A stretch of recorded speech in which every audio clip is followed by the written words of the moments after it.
अथ वेदस्वाध्यायः। इदानीं वेदस्वाध्यायो भविष्यति। अद्य यजुर्वेदस्य तृतीयोऽध्यायस्य प्रथमं मन्त्रस्य स्वाध्यायो भविष्यति। स्वाध्यायमानमन्त्रस्य समिधाग्निं दुवस्यत इत्येतानि प्रथमानि पदानि सन्ति। अब वेद स्वाध्याय होगा। आज यजुर्वेद के तीसरे अध्याय के प्रथम मंत्र का स्वाध्याय किया जाएगा। स्वाध्याय किए जाने वाले मंत्र के समिधाग्निं दुवस्यत ये प्रारंभिक पद हैं। ओम समिधाग्निं दुवस्यत घृतैर्बोधयता तिथिम् आस्मिन् हव्या जुहोतन। इस मंत्र के ऋषि हैं तत्र समिधेत्यस्य प्रथम मंत्र से आंगिरस ऋषि। अग्निर्देवता गायत्री छंदः षड्जः स्वरः। पदार्थ लिखते हुए महर्षि दयानंद सरस्वती जी लिखते हैं, हे विद्वान लोगों, तुम समिधा जिन ईंधनों से अच्छे प्रकार प्रकाश हो सकता है उन लकड़ी घी आदिकों से अग्निम भौतिक अग्नि को बोधयत उद्दीपन अर्थात प्रकाशित करो, तथा जैसे अतिथि को अर्थात जिसके आने जाने व निवास का कोई दिन नियत नहीं है उस सन्यासी का सेवन करते हैं, वैसे अग्नि का दुवस्यत सेवन करो। और अस्मिन इस अग्नि में हव्या सुगंध कस्तूरी केसर आदि, मिष्ट गुड़ शक्कर आदि, पुष्ट घी दूध आदि, रोग को नाश करने वाले सोमलता आदि, गुड़ोची आदि औषधि, इन 4 प्रकार के साकल्य को आजुहोतन अच्छे प्रकार हवन करो। भावार्थ लिखते हैं, इस मंत्र में वाचक् लुप्तोपमा अलंकार है।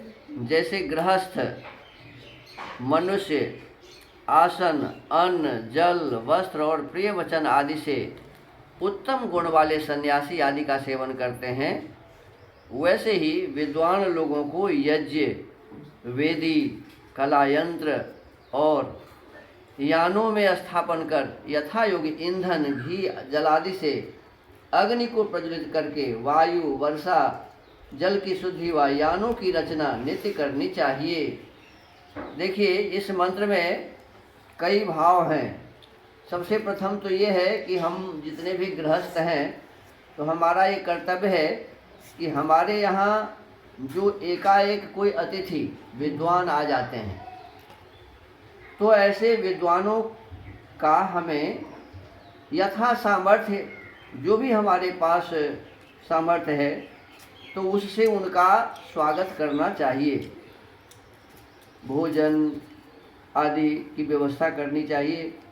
जो भी विशेष प्रकार से हमसे बन पड़े उनकी सेवा में हमें रत रहना चाहिए। और दूसरी बात इसमें बताया कि हम जिस जल का प्रयोग करते हैं उस जल को शुद्ध करने के लिए हमें यज्ञ करना चाहिए। प्रतिदिन नियमित रूप से हमें यज्ञ करना चाहिए। लिखा हुआ है, ब्रह्म यज्ञम देव यज्ञम पितृ यज्ञम च सर्वदा। परमात्मा की उपासना और ये अग्निहोत्र माता पिता की सेवा ये कभी भी छोड़ने योग्य नहीं है। ये नित्य प्रति हमें करते रहना चाहिए। और नृयज्ञम भूत यज्ञम यथाशक्ति न हापयत। बलिवेश्वर देव यज्ञ और अतिथि यज्ञ सामर्थ्यानुसार हमें करते रहना चाहिए, लेकिन उसमें सामर्थ्यानुसार नहीं कहा। इस यज्ञ को कहा कि हमें नित्य प्रति करना चाहिए। जैसे हम भोजन नित्य प्रति करते हैं ऐसे हमें नित्य प्रति करना चाहिए। इससे क्या होता है तो कहते हैं कि वायु की शुद्धि होती है, वर्षा के जल की शुद्धि होती है, हमारे आपके स्वास्थ्य का इससे स्वास्थ्य बनता है, सब प्रकार के रोग दूर होते हैं नष्ट होते हैं। और जिस अग्नि के माध्यम से हम ये सब काम करते हैं इस अग्नि के माध्यम से और भी काम किए जा सकते हैं। जैसे जितने मशीन हैं उसको चलाने का काम, यान बनाने का काम, चलाने का काम। हम अभी जो चंद्रमा और सूर्य पर यात्रा करने की बात सोच रहे हैं और कर रहे हैं, ये सभी केवल अग्नि से ही सिद्ध होता है। तो अग्नि का विशेष रूप से प्रयोग करके अनेक प्रकार के यानों की रचना भी हमें करनी चाहिए। तो इस प्रकार के सुझाव परमात्मा के द्वारा इस वेद मंत्र में है, तो हमको आपको नित्य प्रति इस यज्ञ को करना चाहिए।